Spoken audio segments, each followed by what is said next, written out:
Hey guys, this is going to be a review of Shadowhunters Season 2, Episode 10, By the Light of Dawn.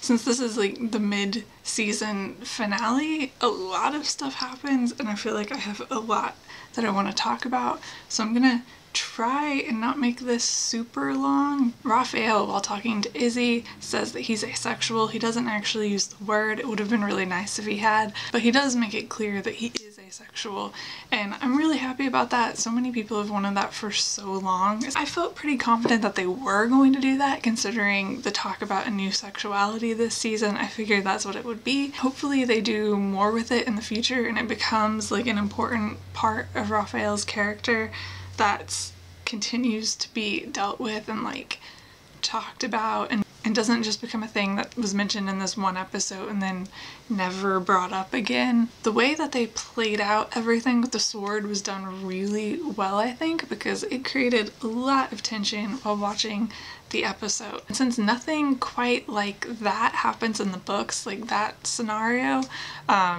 it was something where I didn't really know how it was going to play out. I wasn't expecting the sword to actually be activated because I was like fairly certain they weren't going to kill off all of the downworlders in this episode. So when it did activate, I was kind of like really confused, largely because I wasn't expecting the walls of the Institute to like protect everyone. I'll say the one thing that I have trouble buying with that really is Raphael magically getting out when we see him in the room when the sword's activated, and then later he's like, I was able to get out at the last minute.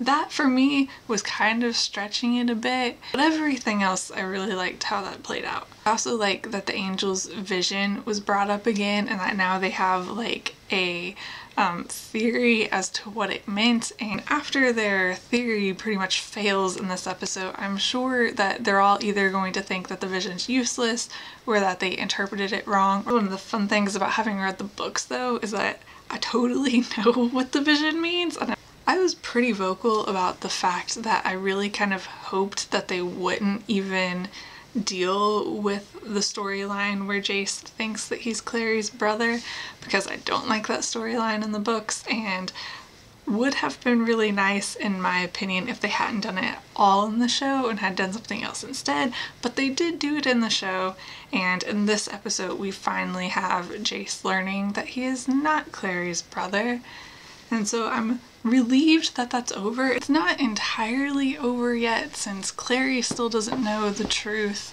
Obviously we're not immediately going to go into Clace again, I don't think, because Clary is with Simon.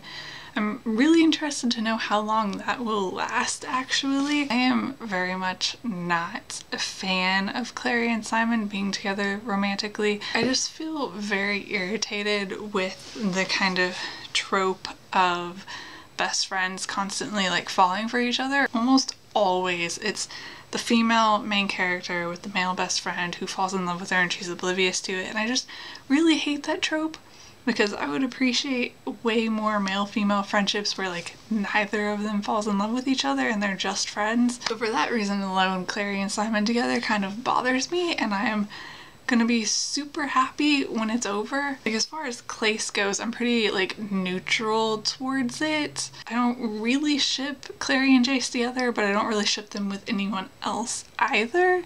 And so it's like I can enjoy their relationship, but I'm not like incredibly invested in it. But I dislike Clary and Simon together so much that I'm gonna be really thankful when we get Clace again, and I like desperately want Clary and Simon to break up. Obviously I still want them to be friends, which I'm confident that they will be.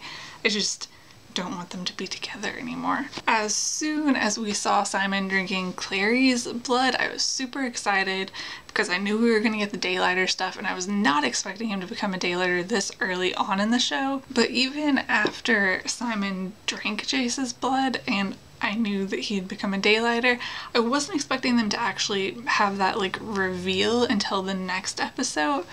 Like for whatever reason, there's just so much going on in episode 210 that I figured we would see him drink Jace's blood and then obviously those of us who've read the books would know that he'd become a daylighter, but then I didn't think that they'd actually show him realizing that he could go in the sun until 211. So I was kind of surprised when he suddenly realized he could go in the sun, but it does make sense because if nothing else, if they hadn't revealed that in this episode, a lot of people who haven't read the books would probably figure it out before the next episode because people who had read the books would be talking about it.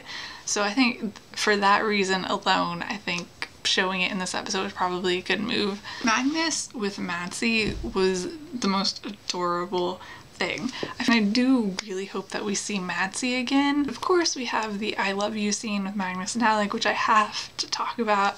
It was definitely my favorite scene of the entire episode, I can't lie. This is one of those times where I have to remind myself what short of a time frame the show has actually been over, because obviously at this point the show's been airing for more than a year, and so it's easy to feel like with the season and a half that we have that it's happened over like a long period of time, and a lot has happened, which only makes that easier to believe.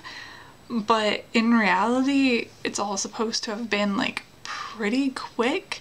I don't actually know the exact time frame that the show is using, like how much time exactly is supposed to have passed, but it shouldn't have been that long, I don't think. Magnus and Alec really haven't been together that long, and so it would be really easy for them saying I love you now to seem really weird and rushed.